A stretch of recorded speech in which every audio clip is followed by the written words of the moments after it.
It's great to be here and appreciate the effort that's gone into the papers. I think there's some pretty good information here. So thank you to the team. So I should probably firstly look at, can we have at this stage any apologies? Terry's not here, but we're expecting him. But we haven't seen him, so perhaps we should take an apology at the release for Terry. Gary, by way of Gary may well join us by way of video and our Bethel. Right there in front of us. Carl, how are you? Good in yourself, thank you. Yes, great to have you here, Carl. Can we put apologies into the notes for Terry and Gary, unless at the end of the meeting, actually? So look, I'll move that we'll sustain an apology for either their lateness or their absence. Thank you, Sally. All those in favour, please say aye. Aye. It's carried. Thank you very much. It's great. I haven't been notified of any matters of topic wishing to speak to us at this stage, so we can move on from that. Nor informed of any items, late items on the agenda.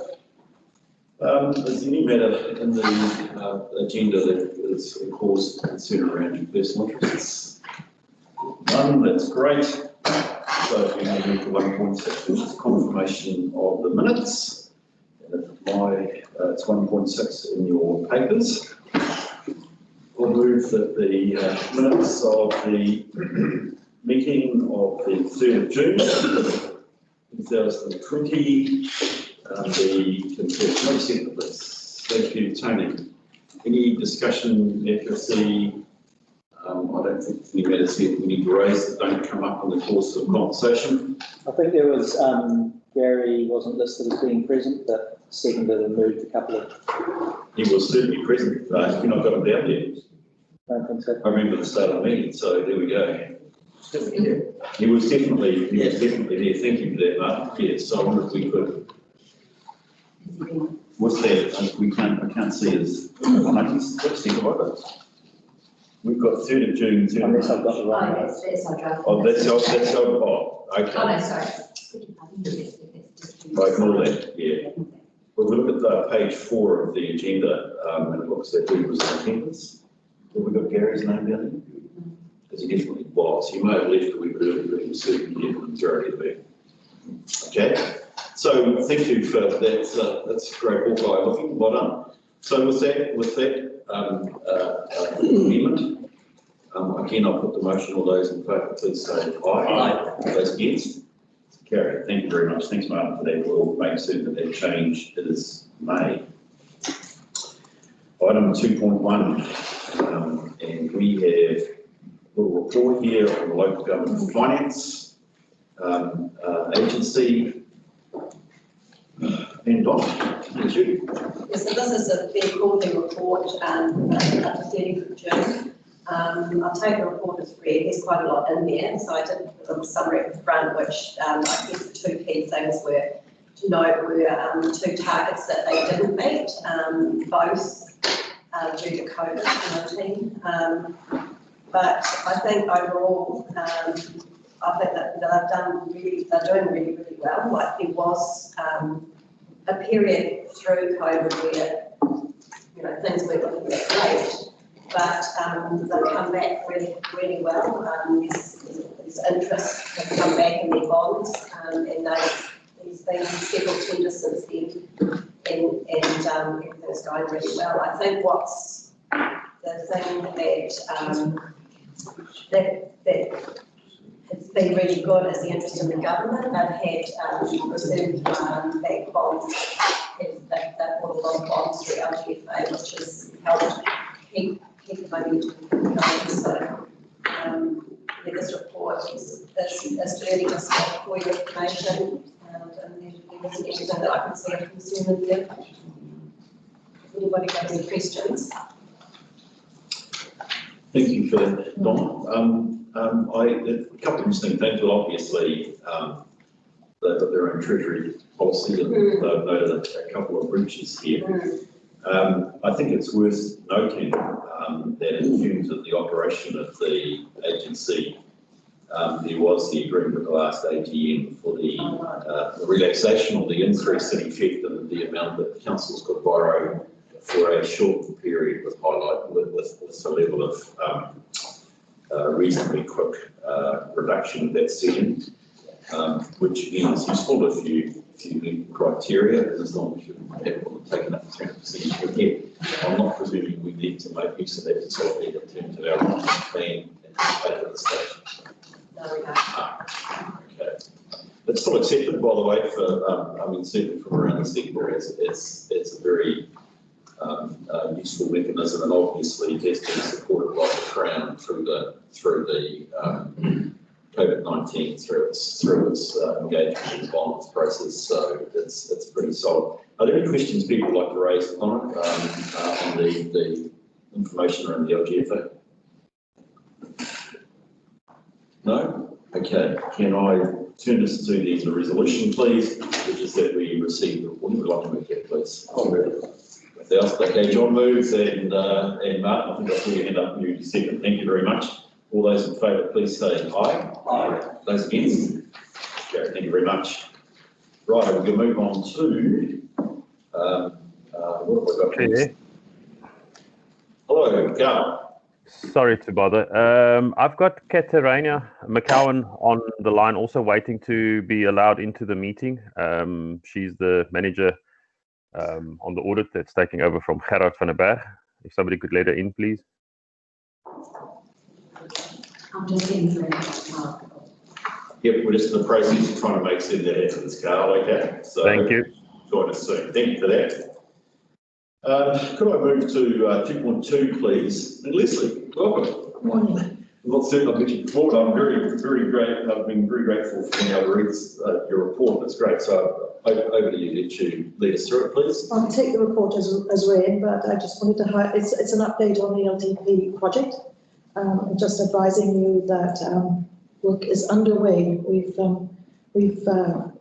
As set out in one of the attachments, we've got a 7-phase program to deliver the LTP, and we're currently in phase 3. We're working through that quite well. I should advise the committee that we heard yesterday from Audit, so hopefully they're looking for some timings from us. So hopefully we'll get that task completed and signed off in the next little while, get some certainty about the dates, and that will be reported back to the committee as well. Yeah, so yes, it's all going. Thank you, Leslie. Any questions? Go for it, Tony. Under the discussion, and the council's agreed to the current grouping activities that remain unchanged. Now, that wasn't a very long discussion up here, and I raised a number of issues about a number of activities, whether they should be funded locally or districtly, and indeed what the mechanism is. So I'll talk about, so one of them was about reserves, where per parochial, but in Mercury Bay, the biggest majority, almost twice Whangamata and 4 or 5 times everyone else, are born the 3 million by Mercury Bay ratepayers. Now, fundamentally, I think if the district sets the policy and organises the funding, then they're a functional district. If a local community can influence that, then it is locally funded to me. But I raised something about reserves because we haven't actually had this detailed discussion yet when it comes to the cost into the long-term plan. So someone like me might say, the district will be responsible for maintaining reserves to this level, i.e. we'll mow them once every 6 months and they'll never get longer than that.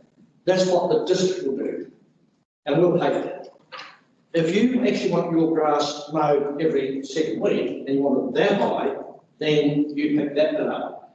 But we haven't had the discussion yet to say what are the public toilets is another one I know I've gone on about quite a lot. But the biggest majority of those sit in Mercury Bay, paid for in Mercury Bay, but not used by Mercury Bay necessarily.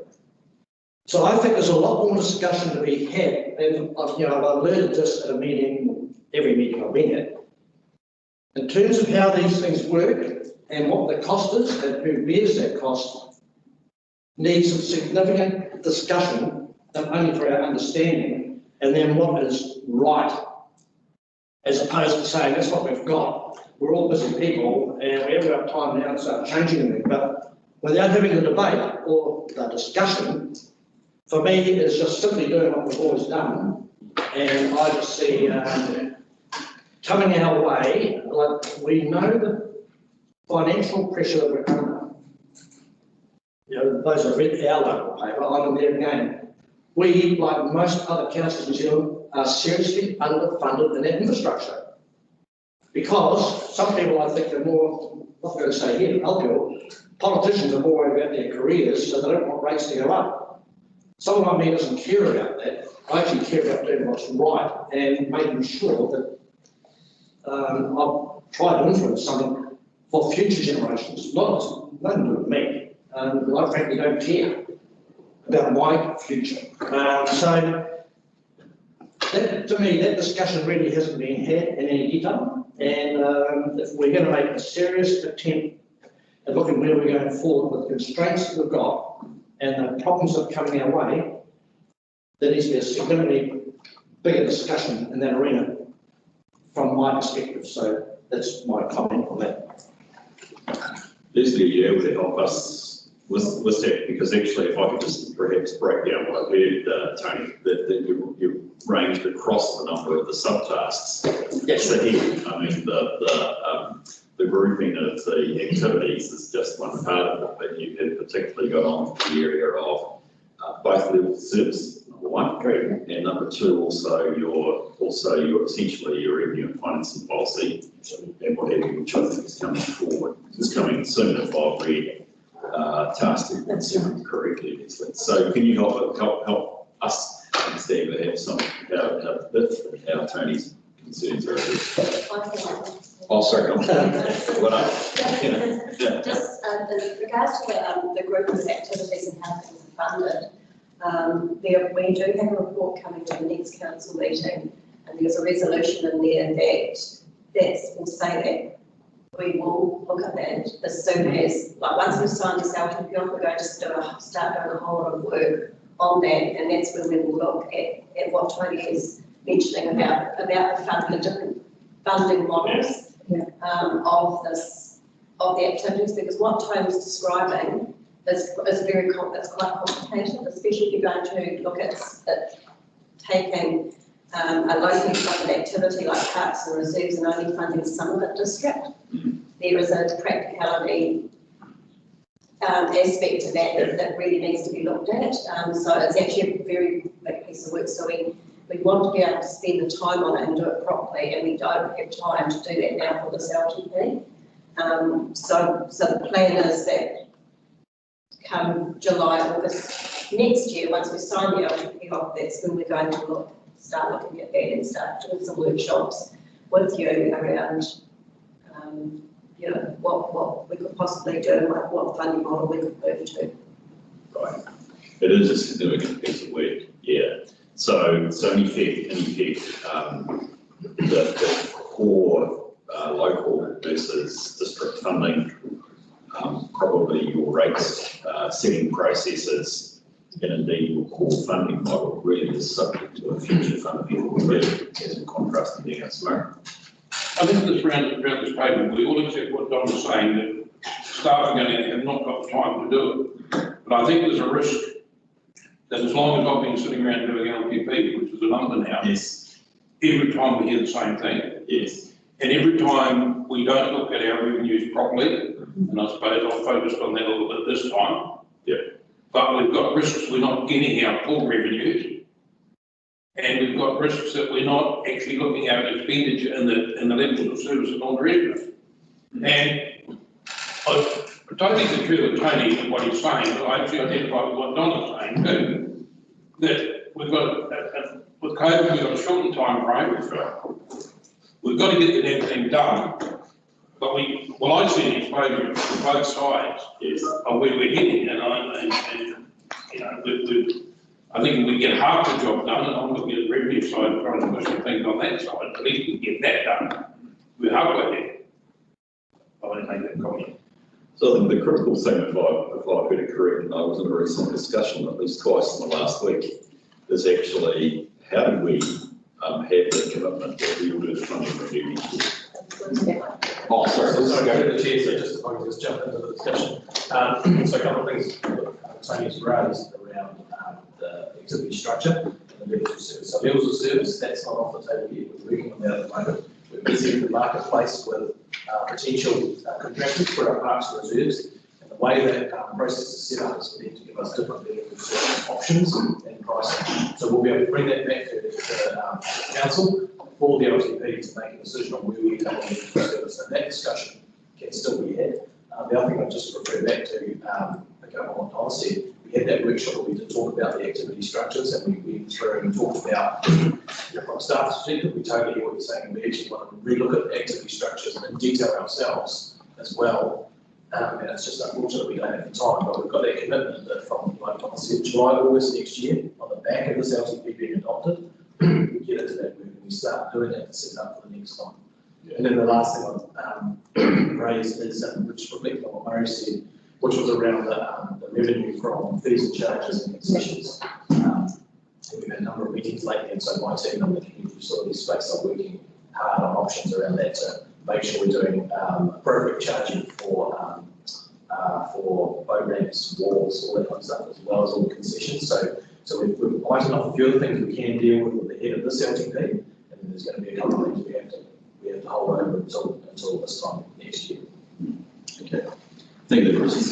The thing that I noticed differently than other LTPs, because I've been through a few too, is that we have a plan, a project plan. The plan is being reported on in terms of milestones, and the plan will have to be post-signing this LTP. We'll have a whole need another plan in terms of getting ready for the next one. So that's the difference that I'm seeing this time round, which gives me some confidence that it will be different and we will get there in the end, wherever the end is. Thanks, Sally. Ms. Martin. Yes, I just had a comment on page 38, just before the conclusion, it's 2.4. It talks about there being considerable uncertainty about the Three Waters reform. So how much of an effect is that potentially likely to have on the LTP? I mean, they say here that central government's indicated information will become available in the next few months, which will help clarify.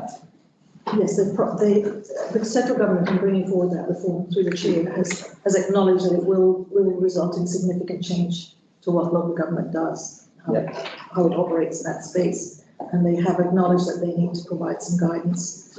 And I believe that is coming in the next month or two, going to provide us with some guidance. We'll have a bit of a better idea of what the risks and what's coming through. But that still allows us to incorporate that within that project. Yes, framework. LTP has to include the assumptions about what's happening in the future in the LTP, and that is one of our assumptions, that things will change in that space. Right.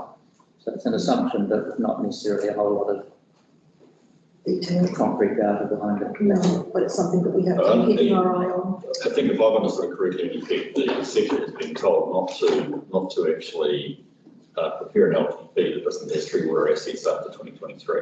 Essentially, sorry, you said that the sector's been advised to plan as if you still have Three Waters consents. Okay, but what they're signalling is that all the sector, assuming they want to enter into Three Waters reform, will have to go through an amendment to this LTP in 2023. Once the conceptual arrangements that we are all talking about become firmed up. In other words, until there is an actual proposal for the assets and the debt, and the rights, the revenue stream move to some different body, we should keep our planning document, particularly this LTP, as if we've still got those Three Water assets for the life of it. I think that's correct. Yeah, that's correct. We'll be assuming that we've still got them, and probably just upon adopting it, the assumption will be proved incorrect because the government will transparency. But that's the advice that we get. So the key thing is keep watching.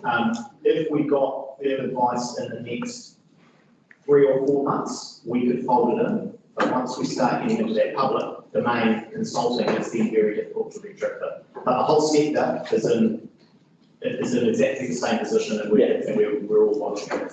Probably 4 emails a day, sort of stuff just flying through. You need to become not alarmed with everything that's been put out there, because imminent change. And I think Equip are doing webinars, I think there might be one tomorrow about the free waters reforms. Probably a good thing to have a look at. I would just like to ask one further question to that, Bruce, to get your advice and possibly Carl's advice, because I think we'll be looking toward you to probably give us some advice at some point. That relates to the tranche 2 funding. Because we haven't signed up our LTPs by June next year, it's highly likely that the advice we will get from the 3-party working group won't come through on the tranche 2 funding until possibly late June or early July. At which point we will have a legislative responsibility to consult with our communities as to whether we sign up to that. That, to my mind, immediately triggers a long-term plan amendment. And I would dread to think that we have just signed off an LTP, or we haven't even signed off an LTP. That's right.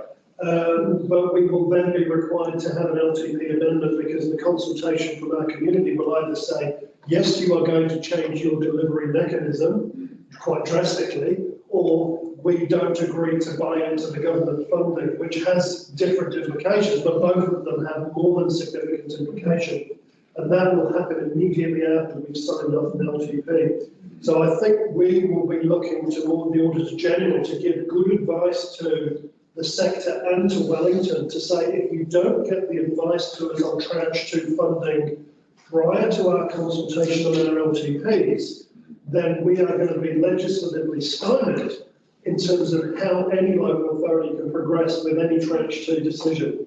Just it's a major issue. Look at it, Carl, is this something you're able to contribute to at this stage? Yeah, big one. Carl just thought he was here for a nice ride.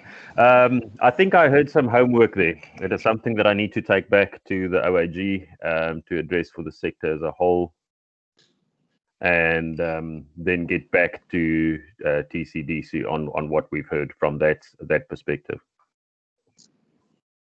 Yes, thank you, Carl. And I think actually, Rob, I don't know if anybody quite has the answer to this. No.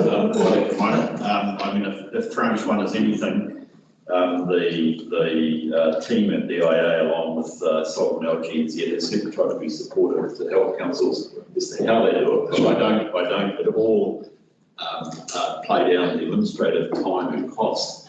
And this is the thing, I think there's a lack of understanding in Wellington about the core legislative procedural responsibility that local government has. And it's although we're all trying to work together to get to a logical conclusion, it's the process that will actually make us rise or fall. And if we fall down on process, then the whole reform program will fall down on process. And it's the key timing. So every conversation I've had with the team at DIA, and I appreciate what they're trying to do, it's been a she'll be right type of approach. Yes. The fact is that she won't be right, because if we get the timings wrong, the process will kill this whole reform program.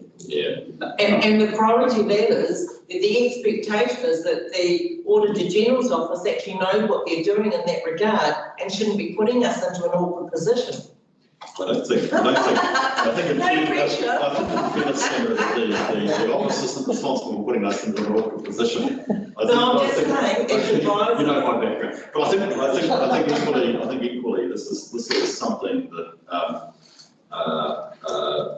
quite frankly, the government will have to be aware of, and one presumes that this is something that august body, the tripartite grouping in Wellington are well aware of, and will attempt to help the sector accommodate how to make that decision. Well, I would suggest you always have to work on the presumption that they're not. Well, they proved sort of okay over tranche 1, didn't they? So, I mean, that was easy. I know it's easy. And we only got 2.4 million. The Auditor General did do some good work to try and recognise the stress of COVID around signing off annual reports. So while I don't think it's entirely the Auditor General's problem, I do think there have been signs that people recognise the sector-wide reform needs a level of, if necessary, statutory support, let alone this sort of advice. Yeah. And money. I think Yes, and money. the key sort of change from my perspective is if Wellington were to give clarity to the local government sector that the reform actually will not take effect until 2024, it means that our LTPs for the first 3 years are safe, with a bit of float to have more serious consultation the following year for the next LTP. So we're actually trying to position the sector for things to take effect in year one of the new LTP so that we don't fall over on the procedure. And I think that's the only guidance that we need, is that we can plan with certainty, regardless of the tranche 2 or tranche 3 funding issue. Yes. We do know that we've got a 3-year certainty in that 10-year planning process. I think that, your points were made. Well, I can't give you any direct information or affirmation or certainty as far as that's concerned, but it does reflect the challenge that Leslie and the team faced in trying to put together this government. We recognise that it might change sort of day one you put it in place. Because it's such an important point, I think that maybe we should be sending some correspondence to DIA and maybe the Audit Office, just asking a question around our concern. And because if we just assume that they're going to take it into account, and I don't like to do things like that, I think it's really important that we make it clear that we do have a serious concern over this issue, which affects all of TLAs in New Zealand. So I just wonder if we shouldn't be, I'm happy to move that we send some correspondence to DIA outlining that concern. I'd second that. Okay, well, I think that's the feeling of the meeting, so we can come back to the resolution. I just wonder, in terms of just trying to close out the paper, if we could just go to Leslie's amendments. She's got a very colourful timeline there, and I found it very helpful to read through Leslie. Essentially, the message is that we're still basically on track, which is remarkable given all that you've both had to cope with in the course of the last 6 months. Reflecting that there is still, even within the current phase you're in, that sort of, whatever the grey colour is, I suppose we should call it, there's still some significant decisions to be made, and I've already talked about the funding, the long-term plan, let alone, the financial strategy and revenue and financing policy is still big in there, and indeed the 4 columns to the right still significant. There's quite a lot of work in the next 3 months. So one thing that's noted here, Carl, is just trying to tie in the audit. What needs to happen to get the audit tied into this process, please?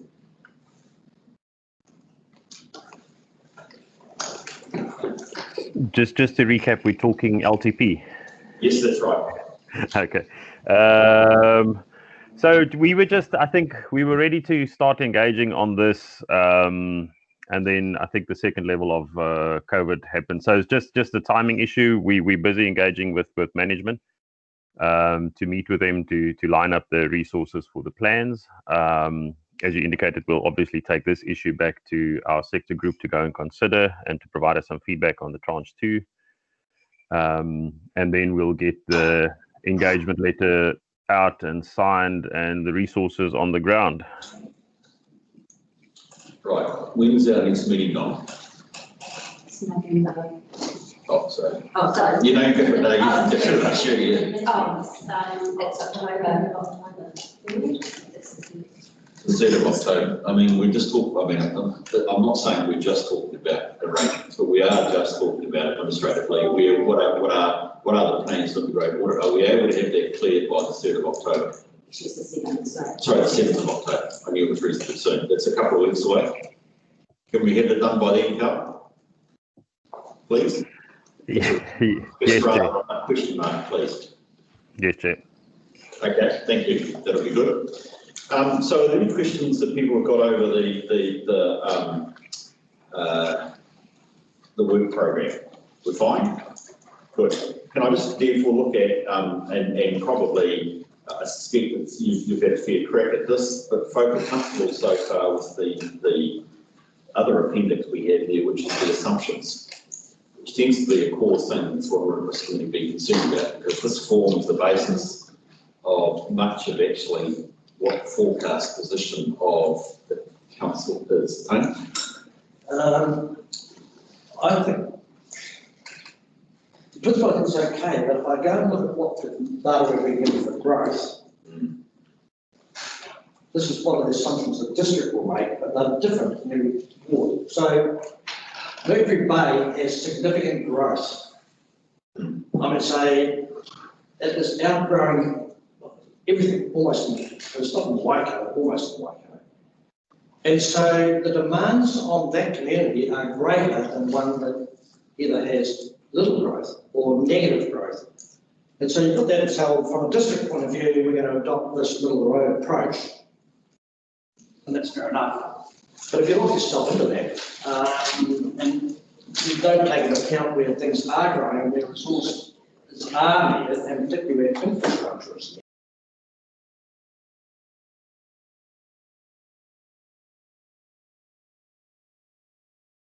This is just a comment I make when we accept that, and particularly given the data we have been given, and there's quite big disparities within this district about what's happening where.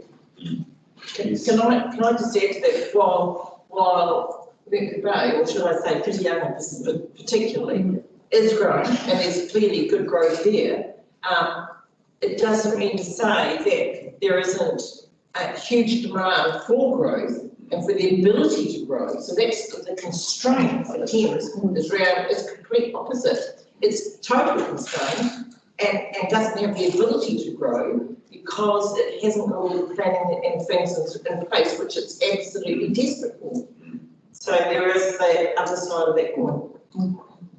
Right, so I wonder, oh, sorry, Mark, and then What our Link Hopper is developed in a range where obviously after this last year, there's a lot of questions being asked about water and those sort of things.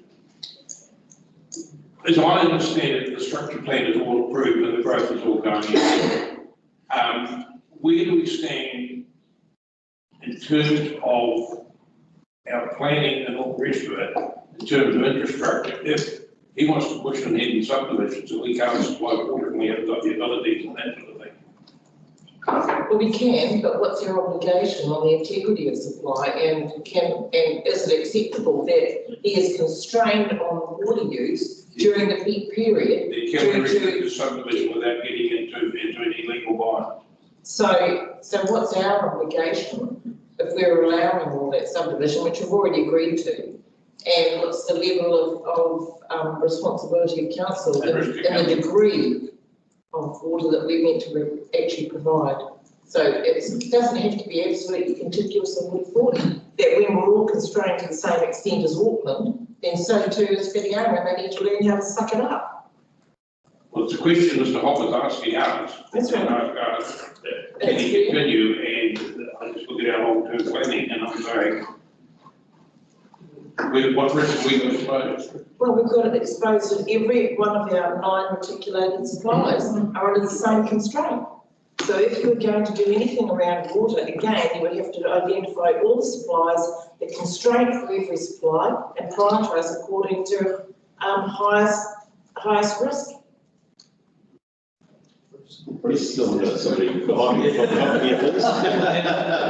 So through the chair, so just to answer that, or just have a little discussion on that. We don't anticipate any issue around development video. As part of our long-term plan and our 30-year infrastructure strategy, we build in projects to cater for that growth. We're also looking at a range of projects related to the demand strategy that we've recently discussed around council, around water meters and reducing leakage and reducing use, so that we can kind of buy ourselves more time and make better use of the resources that we've got available. The other thing that's just picking up on what Sandra said is that we don't guarantee 100% of water 100% of the time. Which I know councillors understand that. So again, that's a level of service that we will provide water 95% of the time, but there's nothing that says we can't use water restrictions as water conservation measures during the summer, as a lot of councils do, and obviously we try and minimise that, but from time to time we do tools that we use. So I'm relaxed as the operations GM that we're doing what we need to do. I think if we got to the situation where we're actually refusing subdivisions and had a moratorium on water connections, I know councils had in the past, and Paranui, that's a different situation. We don't want to end up in that situation. That's not something that we want to do. As we talked about, we've already approved the subdivisions, all the applications and everything around waterways. So we can providing what we need to service-wise. You were telling me that we've got no risk. Through the chair, You've got no risk with Hopper. through the chair, I never say we have no risk, but I think that would be a foolish thing to say. But we're comfortable that we're managing it and that we've got plans in place. We're working on consenting issues. We're working on future sources of storage, looking at all the different options that we need to look at. So I'm comfortable that we're moving in the right space and that we can manage the demands that come at us from subdivisions. That may be, sorry. So it's right, we're just proposing any future subdivision again. Well, and I think actually I like the point you make, right? Excuse me, water guys. Can I just say, I appreciate the point that you say that there's a risk here. The question is actually, is this one that this committee should be concerned about? I think what's important, I've got a couple of things. One is, Tony, go right back to your original question. Through things like the infrastructure strategy and your water demand work, you are bringing a sense of localised development across the district into the plans. I mean, that's number one. So these assumptions talk about the different effects of population and dwellings and what have you, largely on a community by community basis, correct? So presumably those assumptions are reflected in all our plans or the stuff that we are planning now that builds into things like our infrastructure strategy and our revenue and financing policy, etc. That will come through the LPP. Yes, right. Yeah. So we have got that. So that's part of it. That's the key part of the process, and that suggests that. Question we may want to think of when we come to the risk update is that actually, if we have particular pressures around subdivision development, is there some form of corporate risk or risk even from a project basis that we as a committee should have a concern about oversight?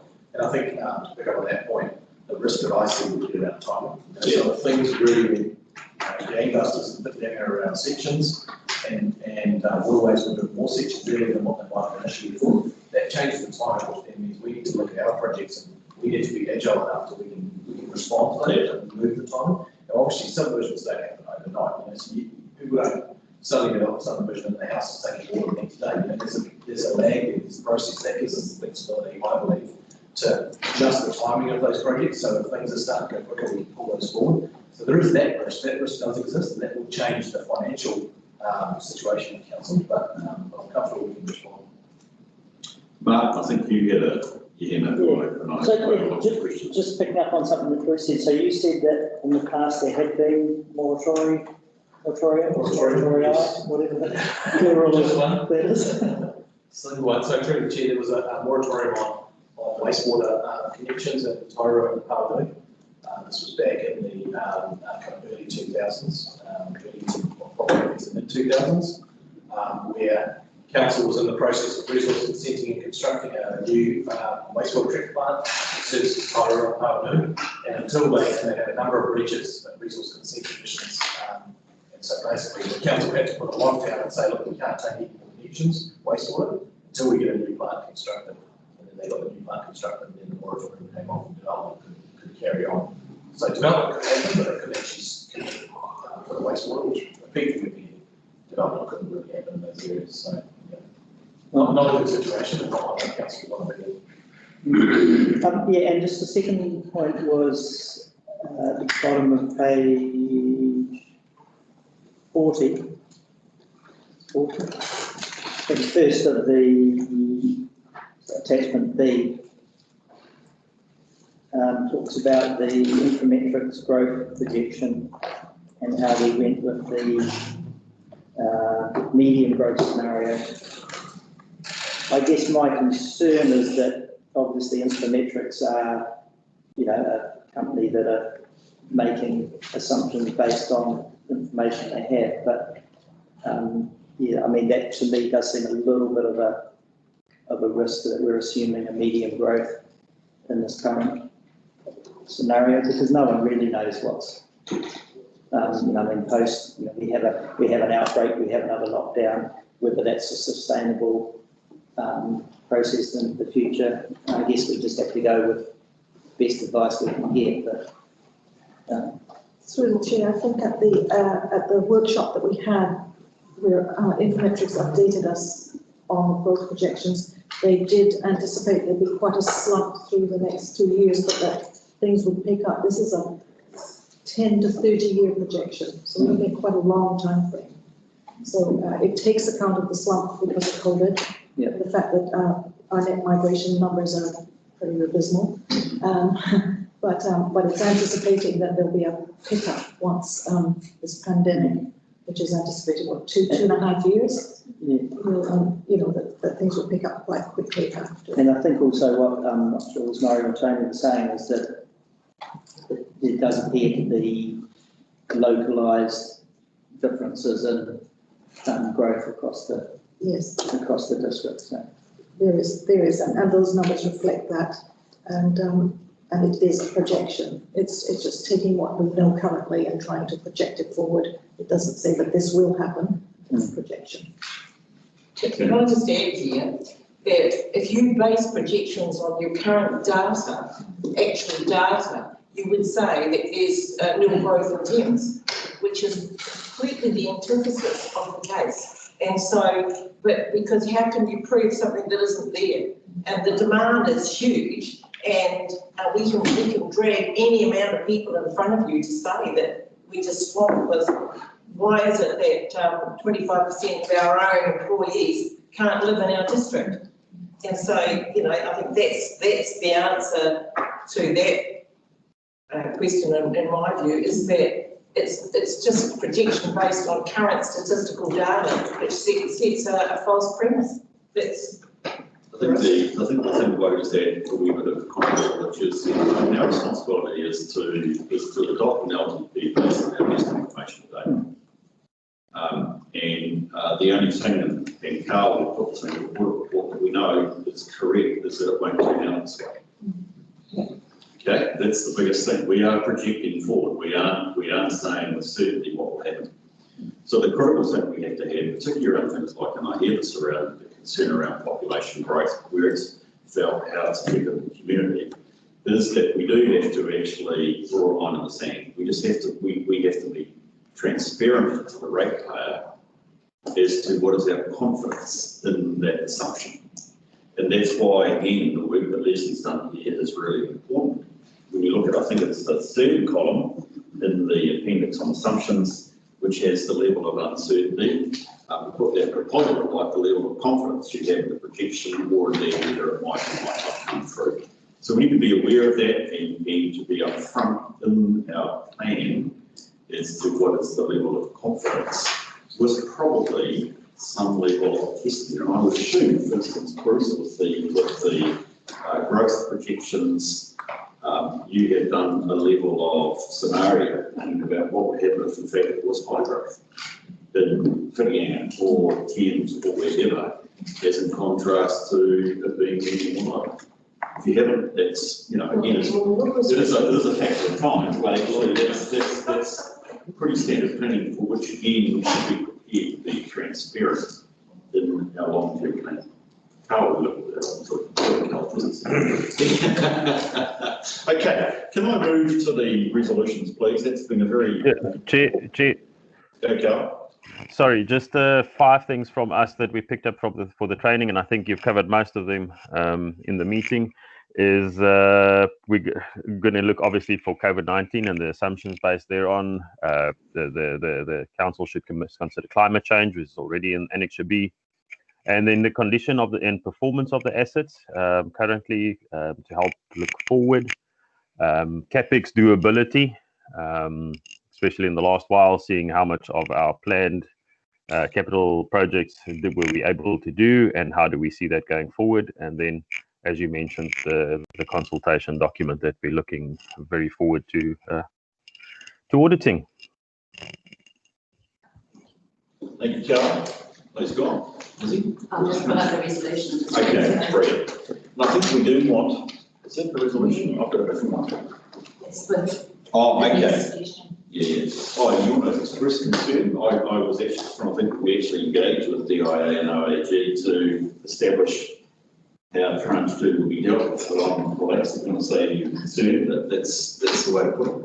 I think we have to actually express the concern and be explicit around that. I'd just like to see it a little bit firmer and in writing, preferably, rather than words just sort of float out to the union. So, since that's probably the mood of the meeting, so I've got no problem with that. So we've got the resolution, just to be clear, is obviously you received report, thank you, that is it. But secondly, we express our concern about the effects of what's really almost at this stage, the uncertain effects doesn't matter, the concern and the effects of the Tree Water reform on our council's long-term plan. I guess full stop, but again, I would say it's process. Relative to tranche 2. Yeah, relative to tranche 2. But in effect, what we're really, what I think that means is that we are looking to Rob or Bruce or Donna, somebody, Leslie, to engage with DI to find out really what's happening. Correct. That's what we need to know that, and again, we can go on the basis of express concern, but we are wanting to try and establish what actually are the arrangements now that we deal with tranche 2. Okay. Right. Somebody be prepared to move that motion. Thank you, Stephen. Can I have a second? Thank you, John. All those, this will be discussion. All those in favour, please say aye. Aye. Those against? Yeah, thank you for the discussion. Thank you, very helpful. Very great, very great. Right, insurance. There you guys go. Another council, another meeting. Come on up to the front, you guys. You're welcome to, please. So, in your council papers, I think we're up to page 62 of our paper. And I'd like to welcome Matthew from Aon along. Matthew and I see each other at various places around the place, but that's great. But look to see if Donna, are you wanting to say anything to start, or just let Matthew work on this? I'm fine. Just so that you know that Aon has been reappointed as our insurance broker through the Wasteland shared service arrangement that we have for our insurances. And you know, Matthew. Thank you. Will the presentation appear on here? Yes, it will. Do I just have to? Okay. Sorry, technology. Excellent. Thank you for inviting us along. I've got three of us from Aon today. Can you see that, or shall I scoot it away? Is that all right? Yeah. So myself, Matthew Wilson, colleague of mine, Deanna, and hiding over there with Michael is a local boy, Shane. He runs the Aon office in Thames, and I'll let you know why Shane's here in a minute, and Dee will talk about something we're doing as an initiative for local authorities. This isn't death by PowerPoint, please. We do have a questions bit at the end. Bruce has seen me do one of these before, so we want it to be interactive. Ask us any questions you want. We're going to cover off a few topics. I'm not sure how much time we have, but as Donna said, we've just been through a tender process. Aon have acted as brokers for TCDC probably for something like 7-8 years, and we've just been through a whole tender. Competitive tender process, and we were reappointed. Thank you very much for your continued support. So this is an opportunity to go through a little bit with you as to who Aon is, what we do, how we work in the local authority space, what we see is happening in the market, and any emerging risks. I did this presentation, or a similar presentation in Queenstown in February. And the very first slide we had was emerging risks, pandemic and infectious diseases. So we've all been through that, which is an interesting experience. So, as I say, please sing out if there's any questions as we go along. Who is Aon? Aon is depends on what metric you use, either the largest or the second largest insurance broker in the world. In New Zealand, we have over 70 offices now throughout the country, employ about 1,000 people. And in the local government space, we act in one form or another for approximately 70 local authorities, ranging from full placements, their entire insurance program, such as we do for yourselves, to some placements which relate only to infrastructure below ground assets. We've been involved in that space over the last 15 years, and we started with 2 councils, and through something that I'll talk about later on, we've had an incredible amount of success in this sector, and have learnt an awful lot. We now place over $40 billion worth of assets with various insurers throughout the world. It's a global placement, and that ranges from aviation, owners and operators covered, through to material damage, through to cyber risks and liabilities, and the infrastructure and damage placements. With that experience, we have a lot of shared information. So we do, if we have a learning with one group of councils, Deanna works very heavily with the Manawatu Wanganui group of councils. So every stuff comes out from them, we're then able to share that with other councils if it's relevant learnings, and we're trying to foster a sort of collective approach within councils, because you do experience similar risks and similar risk profiles. There are individual geographic differences, but largely there's a lot of similarities. And one of the pieces that we've worked on a lot as well is risk profiling. Understanding what your risks are as a specific council. I'm a ratepayer here. Shane and I were joking about the weather on the way up, the fact that it's not raining today, which is fantastic.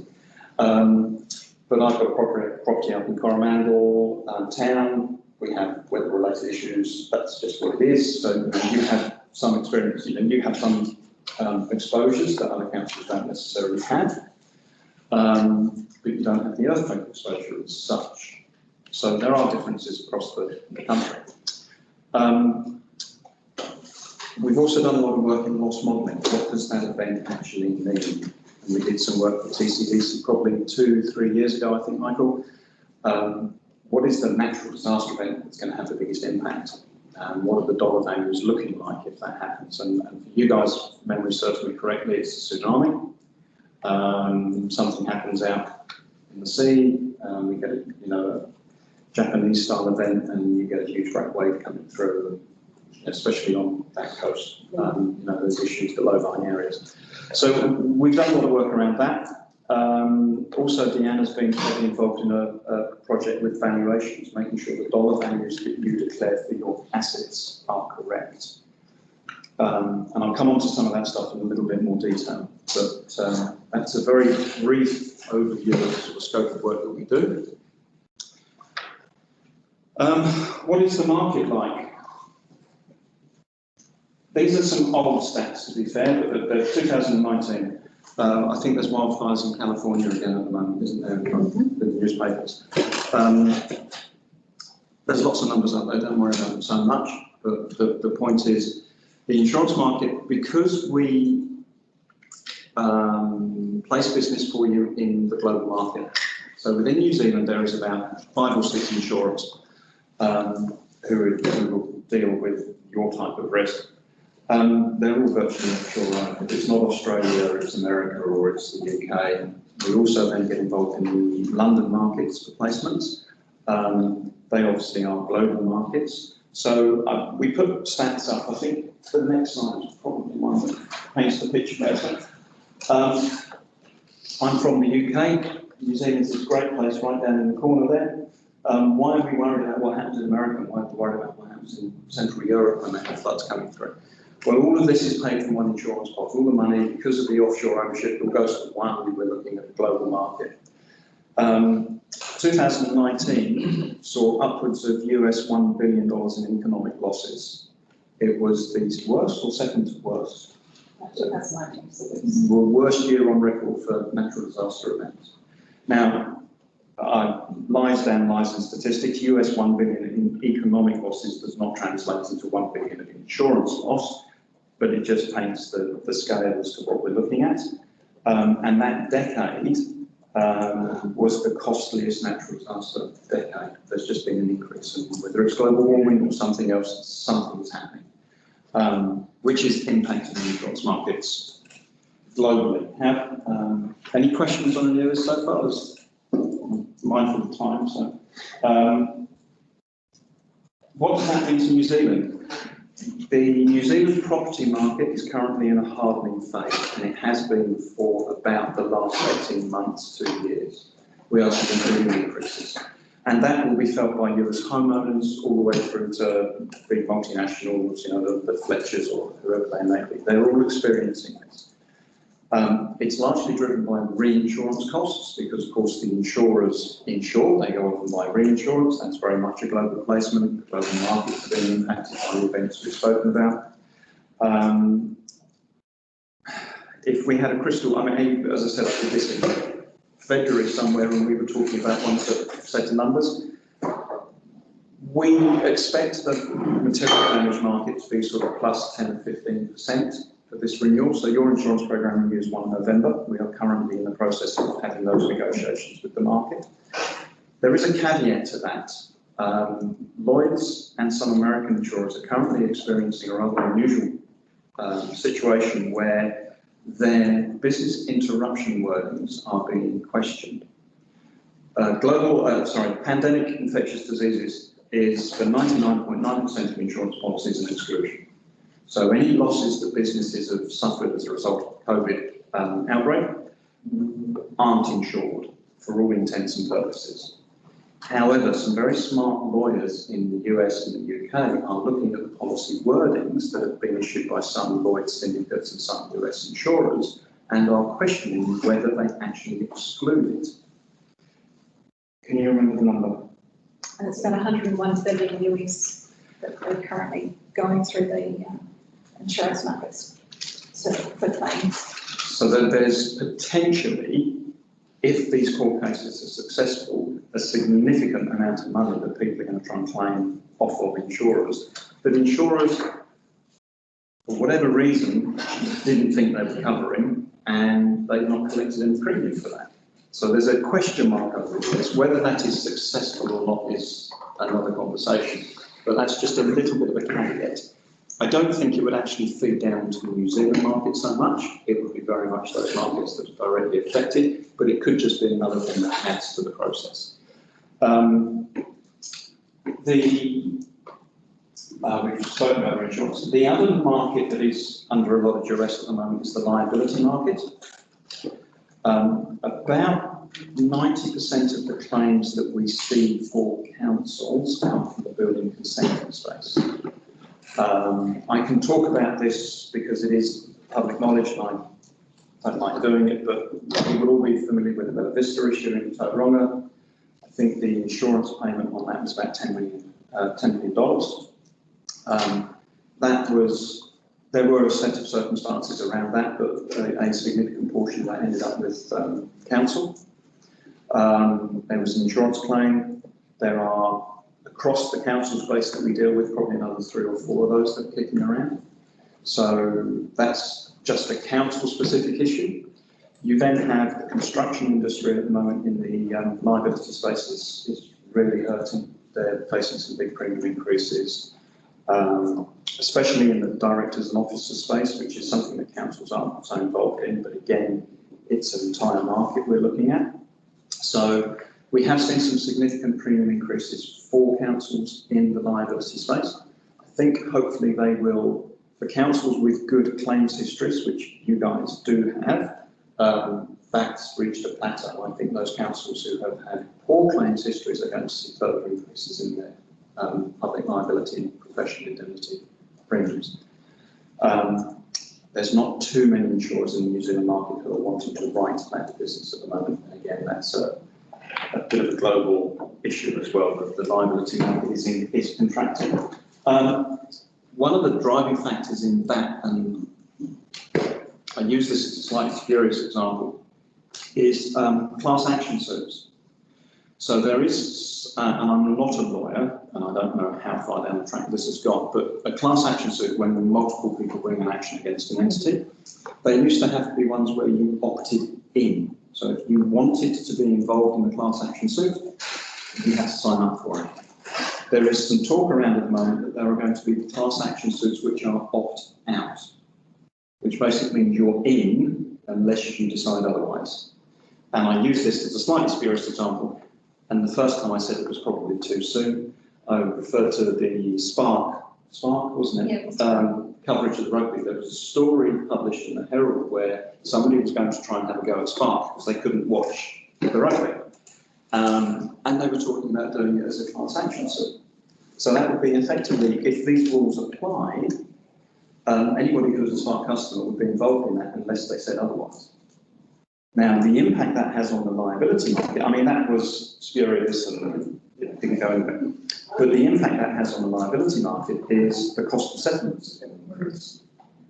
If the cost of settlements increase purely because there's more numbers, the insurers are going to have to provide bigger limits. If the insurers have to provide bigger limits, if they will provide bigger limits, they're going to have to buy more reinsurance. That means their reinsurance costs go up, and guess what that means? That means that your premium costs will go up.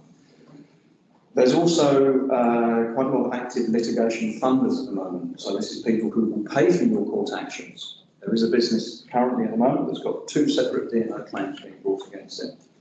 And both of it are funded by third-party litigation funders who will basically take a cut of whatever the settlement.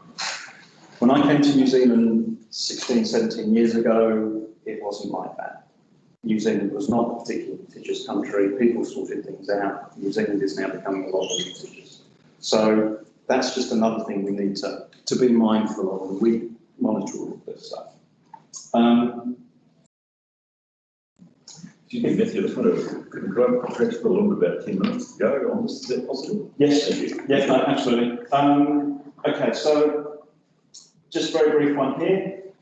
We spoke about global natural disasters. This is a list of natural disaster weather events in New Zealand over the last week. Yeah, it doesn't include the hailstorm down south, does it? Which is about 130 million. So again, it's just 3 others that should be on. yeah.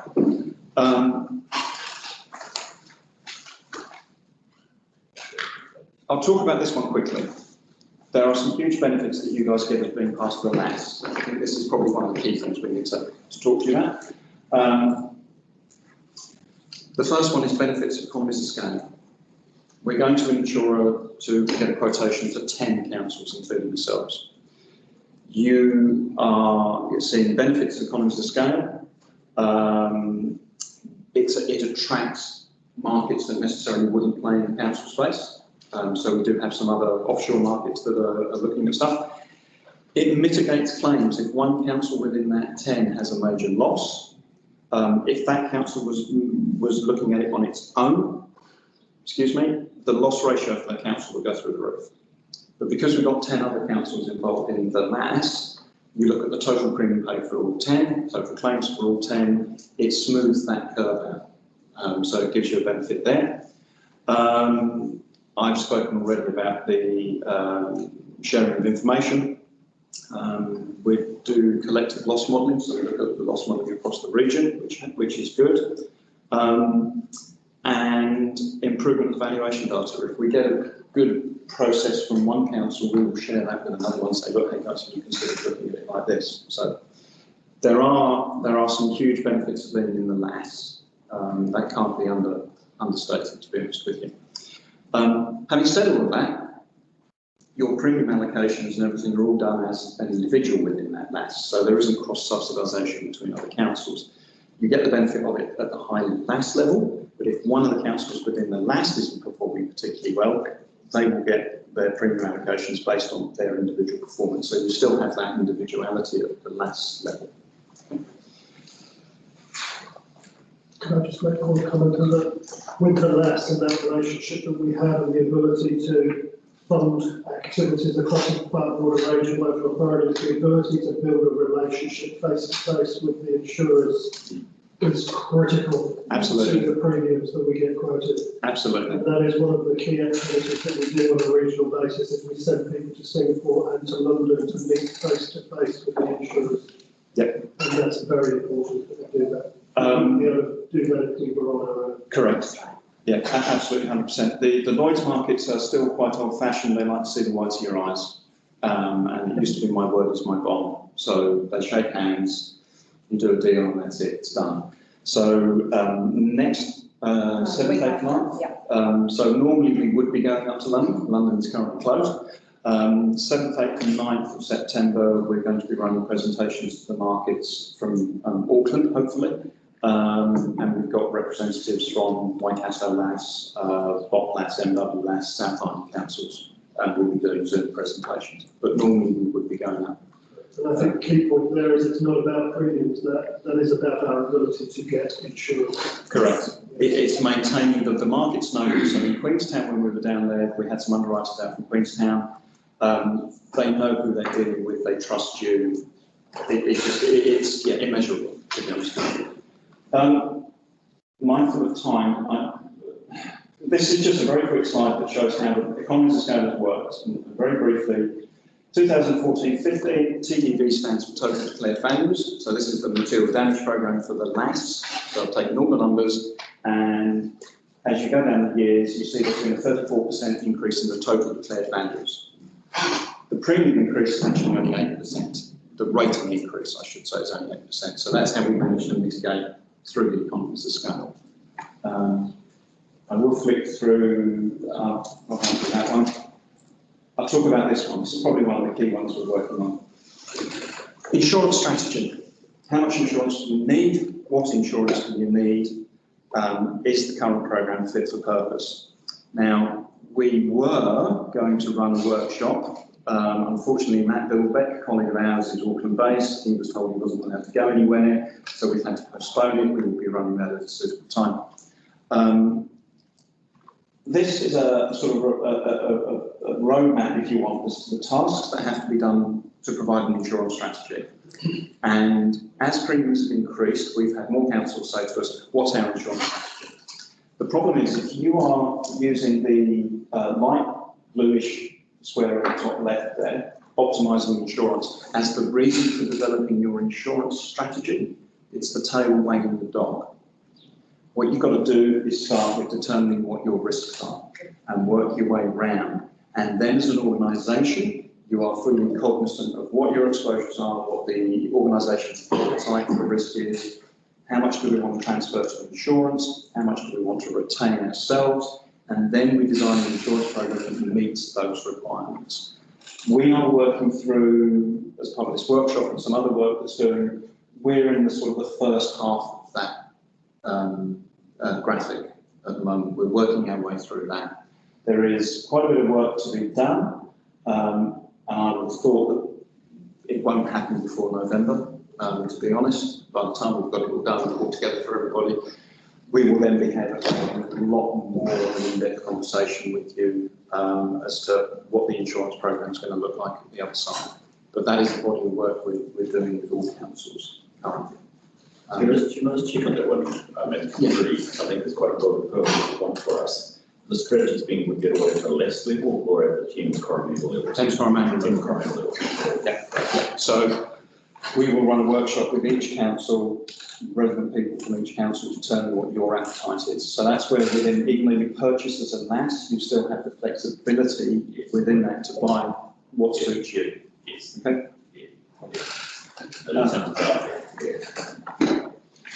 Sorry, I just need to check. Emerging risks. I'm not going to go into that too much detail, to be honest with you. Cyber terrorism, it's never going to go away. It's there. We just keep monitoring it to get more successful. I think the NZ Stock Exchange got hit the other day. Climate change, you guys will roll back. If there's an industry sector that I talk to about climate change, councils are dealing with that. So reasonably happy on that one. And the others are a little bit, foodborne illnesses, catastrophic animal diseases. They're just things that New Zealand potentially has an issue with. And many years ago, I worked on a different account, big organisation, that if they got a foot in the mouth, they were just going to, it wasn't worth thinking about. So those are sort of some of the emerging risks. Drones, robotics, That's again just technology. What are the risks that come with that? Do you operate drones? And these are conversations we're having, especially on the drones ones. Simon talks very well about it. That's the condensed version. Sorry, I overran. No, I appreciate you. I'm sure you say speeding up, but that's nevertheless given us a really strong job. I wonder at this stage, are there any questions for Matthew or his team at this stage? No. So I think well, I have well, it's just to reflect on a couple of things here, Matthew, what I've heard is, firstly, and I think what Rob also reinforced is the value for us being involved in collective call base. So while we, you know, in terms of our process, while in fact we get the benefit of, if you talk about the fat curve, the very current sort of analogy, we still have an individualised program for Thames-Coromandel. Yep. But the second point we're making is the importance for us to have an individualised strategy, which won't be in place for this current year's placement, but which if we keep, we think would be really, really important. Yep. It's an ongoing. Yes, yeah, I can understand that, yeah. Although some people do want to bring a strategy together, don't you? At some point you do want to bring the strategy together, so that you've got it right. So that's really important. The other thing that I've heard you guys say, which is really important for us to recognise, is that the market itself is ever changing, and you've used the word hard. I suspect that's code for don't expect your premiums to go down. Correct. That's good. Take on credit risk. That's what salesmen say. Anyway, that's true. Matthew, one thing which in previous situations that I've heard you speak, and which I think again is an important one for us, is the quality of our information. Yes. The more we can be crystal clear and certain with you about our data and our information, the better it is for you to argue our cause. Yeah, I did sneak over that slide. Yeah, I appreciate that. I was going to bring that one out. Real quick, if I may, it's better to have lots of information about a bad risk than no information about a good risk. This is the underwriters looking at things. Underwriters are conservative with a small c by nature. The less they know about something, the more it's going to cost you.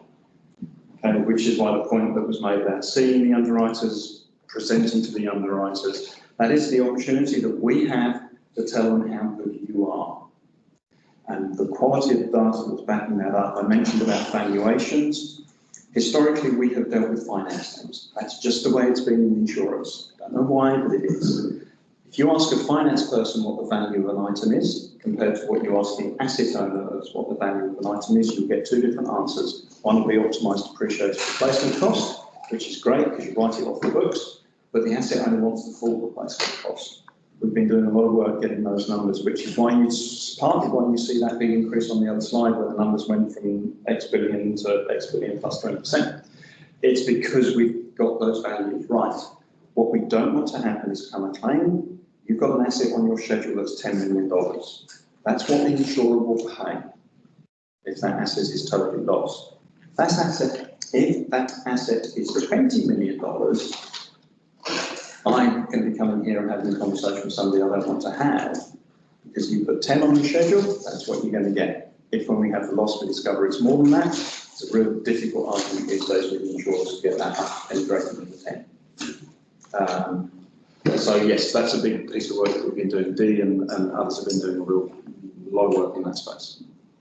So yes. And that's part of the insurable risk profiling workshop as well, as involving the various asset managers into that process so that they can understand that we're putting the right values onto those schedules as well. That's a really key point. We talked before in our long-term plan about the need for data. Actually, that same data gets used usefully in terms of insurance as well. So that may be a discussion for a different day across the Bruce and other people, but actually it does reflect the benefits of actually our internal processes that we need to, as a committee, keep our eye on, which is really superb. So Matthew or Donna or Dan, is there anything in particular about the 1 November placement we should be aware of at this stage as we're cruising through? Cruising to conclusion. No, not at all. No, not at this stage. You guys have sent us through the information that we've requested so far, which is great. We're just about to engage with all the markets. We hope to be in a position to report to you sort of early October. I don't think that's going to happen, to be honest, especially in the London market. We're all working from home, everything is getting delayed. Unfortunately, I think it's more likely to be the middle of October, and I know that doesn't get a lot of time, but if there are any items that need to be changed or options that need to be reviewed, they can be done post-renewal. So we can make sure there's continuity of cover, but if, for example, you wanted to go to a bigger excess limit or something like that, we can always make those amendments subsequently. Unfortunately, it's just the world that we are in at the moment. It's just a bit tough. But no, not any real major red flags other than premiums will increase slightly. Our job is to mitigate that increase for you.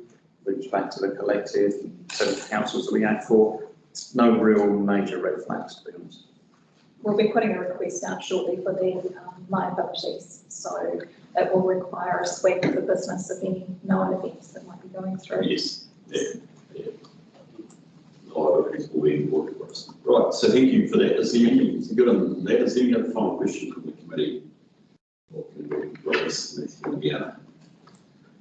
Thank you. Thank you. I'd just like to turn ourselves to our resolution, which is simply that we receive the presentation. I'd like to suggest a minor amendment, which is we also thank Matthew and the AI team for presenting today. I found that very valuable. So it's to receive the presentation and also to report our thanks to Matthew and the team, which has been great for us to see. I'll move that. Do I have a second? Thank you, Murray. Any discussion? All those in favour, please say aye. Aye. It is. I think we break for morning tea in about 20 minutes. If you guys have been around, Matthew, you're welcome to. But otherwise, thank you very much. Thank you. Right, can we then, I mentioned morning tea, I've been told 10:40, so we've got 20 minutes to still make good room into our agenda if we can, please, that would be superb. So according to my list, we're up to the debtors report, albeit the printing's not on time, that doesn't matter. We're up to the debtors report. Don, please, where's Don? Oh, God, I keep cutting control of people in the room. Well, let's just keep moving over if we can then. And is Ray here, or Bruce, can we please deal with the health and safety report, please? We'll come back to the debtors report when Don gets back.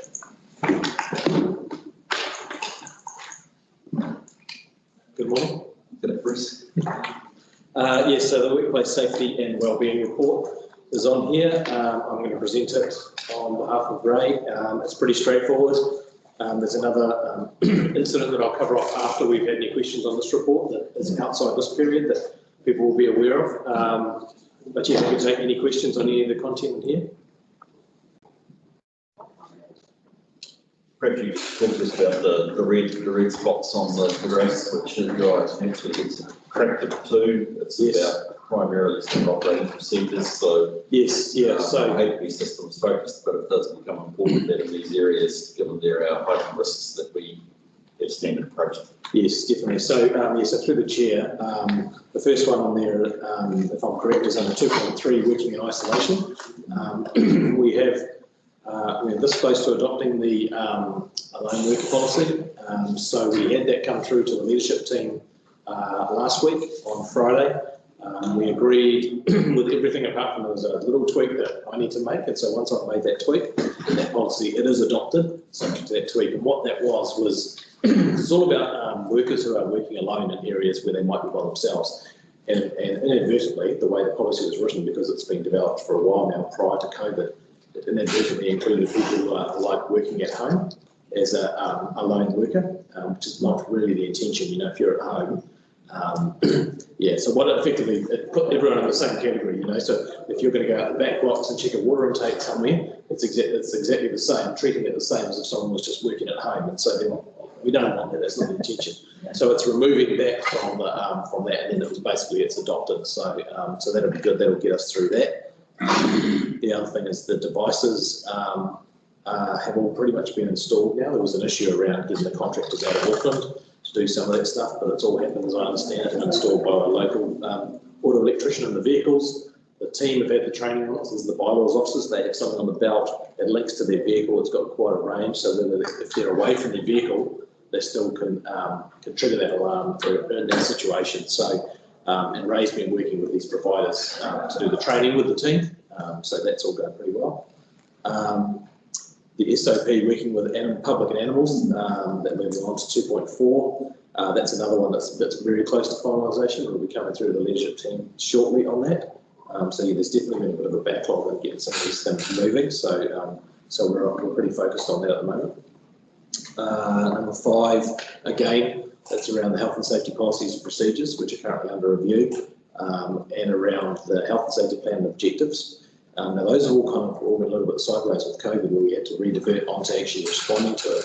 But what we've also done is we've actually pulled in an external health and safety consultant who's working with us to help provide that kind of independence and assistance to help us as an organisation, and Ray as our health and safety advisor, to put together all these things and make sure that it's all industry best practice and then take it forward that way. So far that's working out really well. We've had to deploy that independent guy onto that other incident, which I'll talk about shortly, but he's doing a little bit of work in this space at the same time. So far that's working pretty well. So a couple of questions, Bruce, just from me. Yes, and actually, to my embarrassment, I actually don't know the answer, but I think I've heard the discussion before. If we have a at-home work policy, yes, i.e., what we've done through COVID to manage, do we have any responsibilities under health and safety for that person working in their own home? So through the chair, I'd like to defer to my learned colleague Donna there. So it's not actually a working from home policy, it's a flexible working policy which covers working from home and other things. I think we have had some discussions about that. I don't know if Donna's got any answers on that. I don't think that's any That's not the my understanding, when we looked into this, is that with that, and this is in our policy too, that yes, there are certain health and safety aspects that we do have, and that's been in our policy, that we've got those things covered off in our policy. The main difference is with the Act is that we aren't forcing people to work from home. So the difference is if we say to somebody, you have to work from home, then yes, there's a whole lot of health and safety stuff that we will be responsible for under the Act. Because it's the policy isn't as Bruce said, is a flexible working policy that means you could work from home, you could work anywhere, and it's through a formal arrangement with the manager. We do think that we do say that people have to be safe, and also have to have a photograph of their working station, so that we can see that they're set up properly and that type of thing, and that's where our obligation goes with that. The staff member has obligation as well to make sure that where they are working from is safe, and that if anything happens at home while they are working, that they need to report that through exactly the same to us as they would if something happened in the office. Right. Okay. The other thing to touch on. There was one other thing we reaffirmed at the leadership team meeting the other day, again along with that flexible working policy, was that no staff member are allowed to invite customers to their own house as part of their ongoing work. So they would have to meet in a public place or come to the office to arrange that meeting. And I think that was a sort of health and safety issue. Yes. Okay. The other thing I was just going to add in was that we've also, through Donna's policy, the flexible working policy, facilitated equipment for employees. So if they need something, there's a way we've facilitated that they can get that. So it's not about us buying everything for them, but we've facilitated a way that they can do that that is easy, so they can actually get things they need. So if they need the correct chair or desk, those kind of things, they can do that, and then we know that that's kind of covered. Yeah. Cool. So Sandra and then Mark. Let's say the dog chews up the keyboard. So that would be the issue. Yeah. So if you've got council property at home, if you've got council property at home and you damage it, that's their issue, They their insurance. shouldn't have council keyboard at home. No, they shouldn't be. So the only other thing I wanted to add to that is to remember the working alone policy when we're doing the freedom camping bylaw as well. Yes, yeah, thank you. None? I've just got a whole lot of spare keyboards at home if that happens. Have you? Okay. So I was just wondering, and I don't want to spend a lot of time on it, but the difference between forcing someone to work from home. So council might not be forcing someone to work from home, but if there was level 3 or level 4 lockdown, then essentially the government's forcing. So is that different from the council forcing? Yeah, they can have a liability. Yeah, that is a bit. So the government would be liable? Oh, yes, talk to the government about that. It's probably untested, but I mean, what we're hearing here is that there, if I can look at it from a systems and a responsibility perspective, we have a responsibility to encourage our employees at the very least. Yeah. And talk about any photographs, so there's a level of checking actually that they have supervised. So it comes down to, yes, John? Just there's all sorts of slips and strains and things here, Bruce, but the one that's most serious is that TCDC iron slot. So yes, having somebody come to his home, which is bad enough, but then being assaulted by that person. Yes. So I'm just wondering a couple of things. One, did the police follow that up? I see you notify the police. Yes. Appropriate action is taken. Yeah, it's going through the courts. Going through the courts, that's bloody awesome. And the second thing is, that's quite unsettling for anybody to actually go through, very unsettling. I'm just wondering if we look at maybe putting a gate alarm on this gate that maybe if somebody come on his property, some sort of security van at his house, wouldn't be cost much, but we look at that. So we've talked to the guy obviously, and it happened a while ago now, obviously back in May, and obviously he was very rattled at that time. You don't expect that. You're in the privacy of your own home. Someone knocks on the door and someone kind of forces the van. So it was very unsettling. The police were involved. However, he's comfortable. He recovered quite quickly and he's comfortable that everything's as he needs it. So he's feeling fine with that. Yeah, he's totally fine actually. Like he feels, totally fine. Okay, that's great. And I guess they're working in that environment with those kind of customers, people often, so it's not. So whilst it's a very bad situation when you're in your home to have that, it's not like some of us that don't actually interact with those kind of people on a frequent basis. And so do something for him like the gate alarm would be awesome, but he's happy, that's fine. The other one is the officer was issuing the infringement notice, narrowly missed by the car taken off. Was that reported to the police? I don't believe so. And I think what that was they were walking up to their window with the infringement notice, and then the person just kind of took off. So there's no brushing of them or? No, I don't think so. No, so it was a near miss. That's that whole thing where we're encouraging people to report near misses, and then they report every near miss, which is good. But it's good. Yeah. And in the first one you asked about, they're often, if they're feeling vulnerable in an incident, they are often counselling in whatever support. Yes. Yeah, and I'm sure they are. I was just wondering about making them feel more safer and so that sort of stuff. So that's all good. Yeah, that's fine. Thank you. Thank you, Chris. Was there anything else you wanted to raise? Yeah, so outside of this report, so this ends on the 31st of July, the period this report is, early August, and I should say that Rob sent out an email to elected members alerting them to this, so it won't be totally foreign to elected members. There was an incident with a smart environmental rubbish and recycling truck, and the driver somehow got outside of the vehicle, got a part of his body outside of the vehicle, which then meant that he got caught by a power pole and a recycling bin and was kind of pulled out of the vehicle. So that was quite a serious incident. It was a very serious incident, but actually later on as things transpired, it wasn't as serious. The injuries weren't as serious as initially thought, and I guess the paramedics when attending on site, they were very concerned and thought that possibly might have been pulled under the wheels of the vehicle, and they were really, really concerned, and we were as well. And they thought he maybe broken both legs, his pelvis, possibly a neck and back injury, all these kind of things. So he has injured, he's broken one leg, but he has actually recovered quite quickly. So, and the other complicating factor is that he's Ray Kelly's son. So our health and safety guy, it's his son who works for staff. So obviously Ray couldn't be involved in any of that incident, being conflicted. So We already had the independent health and safety guy coming in to help us do this stuff. He was coming in on the Friday. This happened on the Wednesday, so we pulled him in straight away, and he's been working on our behalf, working through this with WorkSafe and Smart Environmental Police and everything else. So Ray's son happened on a Wednesday. He was actually back home on the Saturday, so it was quite quick that he got back home, and he's doing well. He's moving around home fine, and he's obviously going to be off work for quite a while, but he's holding around and doing okay in himself. But it's a serious incident that's still going through the process. Well, like I say, we're working with Smart.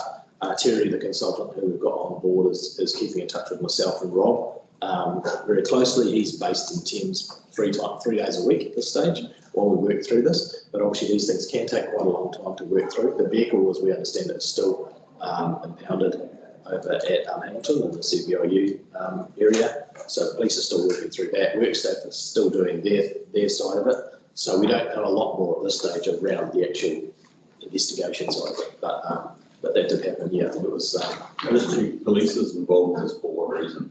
So any motor vehicle accident, the police would get involved like that. And so the vehicle, actually he got pulled out of the vehicle. The vehicle then came to a stop on someone's fence, about 20 or 30 metres away. And they'll go through and do all that stuff, where they'll look at, driver conditions and if they were fit to drive and all those kind of things. So, yeah, so we'll wait to hear more on that. Next step, Bruce, Tony. So as I understand that the relevant health and safety policy sits with Smart, but we have an obligation and that we contract them. Yes. To make sure that we're contracting with somebody that has the appropriate policies in place. Yes. And the other comment I make, I noticed that a lot of these trucks, especially the ones that pick up the bins at the moment, bins and glass and blue bags, they are one person operations. Correct. So, and I look at them and think one day it's an excellent way to happen because they can't get to the bins, so they're in and out of the vehicle. What a job they're doing on a weekday is every second bin you get Every time you're you couldn't put their bin in the right place. Yeah. Or couldn't put, they put 10 tonnes glass in bin that they should have. And with one person, I just think, why is it not more excellence? Yeah, so through the chair, it's definitely from our side, that's my view that we would like to get away from having people getting in and out of vehicles anyway. We would like to have all bins as we move into the next phase of the contract and not have rubbish bags and crates where people are having to run around close to the periphery of the street. But we've got to work through that as we go into the next contract. Really, in the wrong place. I know. You can't get it. So he has to get it out and put it where he can get it, then. So that's what I was going to lead on to, is that unfortunately there are situations where they do need to get out and move the bin. If there's parked cars and the bins are behind them, they still do need to get out. So it's about listing the risk. What I anticipate is that through the WorkSafe investigation, if they work through it and then go, look, this is actually a situation where you need two people. You need one guy who's outside the vehicle and one guy who's driving the vehicle. Then we'll address that as that comes up. So so I get what you're saying. Plus, I also suspect from a WorkSafe perspective, this is not a unique incident. I mean, the work practice for the environmental, but actually for any of the agencies must be a standard problem. That obviously there was a national everyone's using a similar kind of vehicles, where they have the left-hand driver, they're standing up, and just put off the accelerator, the brakes apply automatically, so it's a standardised collection vehicle. Well, we appreciate that, Bruce. It would be obviously useful to have an update on that as to where that definitely gets to. Yes. I think it's important that we do recognise we have police and WorkSafe engaged in an area where we have a joint PCBU, which represents a matter of concern for us. Yes, council it does. It does for Smart Environmental, but I think we're also recognising at this stage the logical process of going through, particularly with our man Terry managing and sponsoring our interests and helping us understand, which is useful. Is there anything that you need to say to this role? No. Okay, thank you for that. That's very helpful, Bruce. Well, if you see Ray, I hope you can wish his son well. Yes, we'll do that. Like staff members having problems with the family in that sense. So please pass our best wishes on. We'll do that, The motion is simply to proceed, which I think is appropriately stated. Thank you, Sandra and Sally. Thank you, particularly all those in favour, please say aye. Aye. Any discussion? Aye. Well done. Well done. Debtors report, please, Donna, while you're here. Sorry. No, no worries. What are you doing? I know there's no next door, so that's fine. So I'll take your daughter's read. The main point I think that we can talk about with this one is, if you remember back in March when we did the budgetary forecast, we talked about the risk of debtors, of what the year-end debtors would look like, and we made some assumptions based on COVID that we would expect to see much higher debtors at year-end. Well, that hasn't eventuated. So while we did see an increase in rates debtors of $1 million,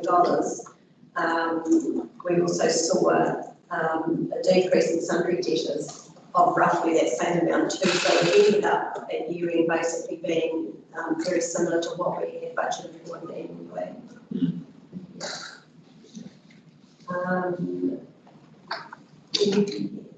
Do we have any questions? Thank you, Don. Do we have any questions on a very helpful report? We might have come in on budget, which is useful.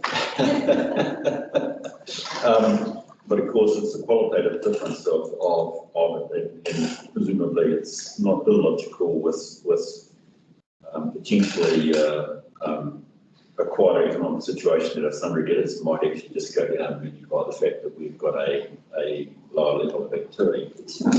Have you had a chance to think about the longer term impacts though of what is an increase in our rates debtors?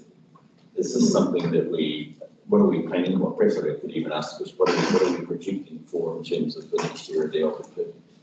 Yeah, so we are having discussions around that and looking at it. We're doing a lot of work with our rates debtors at the moment and in that area to make sure that we are on track with them. We have, with COVID, basically essentially gave people an extra 2 months to pay their last instalment. So that's kind of come on. People are still paying. We haven't noticed yet any huge decrease in people paying the rates debt. So we've also got arrangements to pay in place, and we haven't seen a huge uptake of that. No, that's still holding. That's still holding. So at this stage, it's quite hard to predict what will happen in that rate space going forward. I guess we just need to keep monitoring it really closely.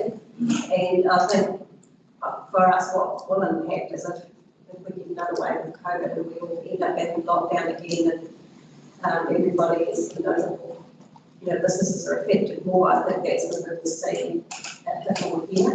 I think for us and for the type of revenue that we have, we're very reliant on rates. We don't have a lot of other revenue as our main revenue source. So if we're not seeing the big decreases in revenue like the cities are seeing, bigger councils are seeing.